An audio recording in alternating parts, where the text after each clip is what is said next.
সালামু আলাইকুম। আজকে আমরা ভেক্টর চ্যাপ্টারের ঢাকা ইউনিভার্সিটিতে আসা 2023-24 সালের একটা এমসিকিউ সলভ করব। তাহলে আমরা প্রথম প্রশ্নটা পড়ে দেখি।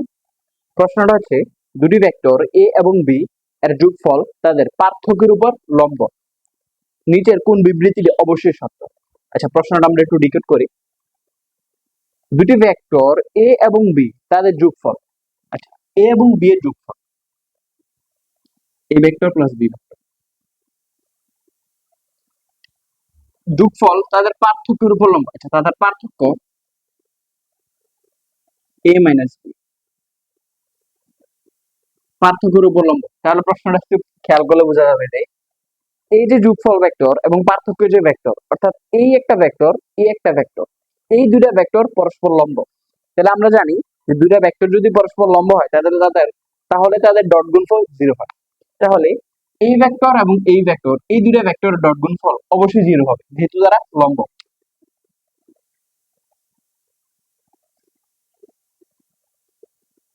Dot A vector minus B vector সমান 0।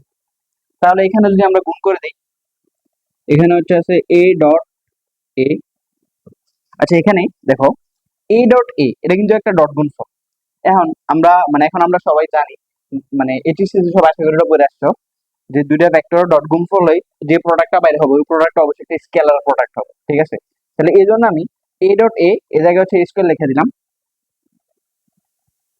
এ square plus A minus A vector dot B vector plus B vector dot A vector minus B square close 0। ঠিক আছে, এখানেও B dot B scalar product. আচ্ছা, তাহলে এখানে দেখো A square minus A dot V A vector dot B vector plus B vector dot A vector, এখানে কিন্তু এটা কাটা। ঠিক আছে, থাকতে আছে A square minus B square,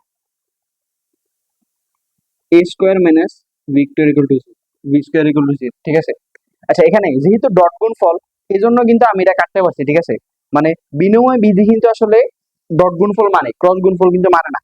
ঠিক আছে, এখানে যদি মানে এ ক্রস বি আর বি ক্রস এ থাকতো তাহলে কিন্তু এটা আসলে প্লাস মানে প্লাসে মাইনাসে কাটাকাটি যেত না। যেহেতু এখানে ডট গুণফল A dot B plus B dot A, এই জন্য আসলে কাটাকাটি গেছে প্লাসে মাইনাসে। তাহলে A square minus B square equal to 0।